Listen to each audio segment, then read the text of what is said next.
سلام، این اولین ویدیوییه که من میخوام توی یوتیوبم به اشتراک بذارم.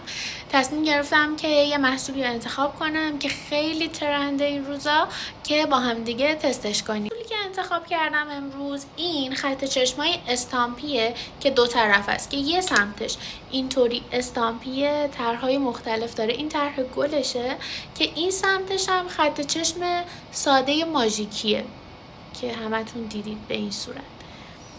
خیلی خوشگله، چند تا طرح داره، کشیدنش هم خیلی راحته، فقط کافیه بذارید رو جایی که قسمتی از صورتتون که میخواید و بزنید از استامپش. خیلی خوشگله و خیلی همین روزا ترند شده.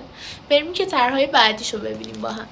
یه طرح پرطرفدار دیگه هم داره، اونم طرح ستارهشه. ببین فقط خیلی خیلی خوشگله، نگاه کن.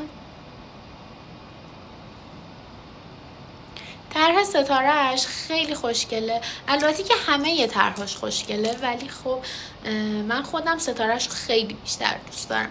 طرح دیگه‌ش هم طرح ماهه، نگاه اینم خوشگله آخه، خیلی بامزه است. این طرح قلبشه، اینم خیلی خوشگله. ببین من همه طرحاشو برات زدم، خیلی قشنگه. البته این خوب نخورد، خیلی بامزه است. خیلی هم کشیدنش راحته و استفاده کردنش هم راحته. خیلی هم این روزا ترند شده، شما روی هر قسمت از صورتتون که خودتون دوست دارید میتونید استفاده کنید. امیدوارم که از اولین ویدیو من خوشتون اومده باشه.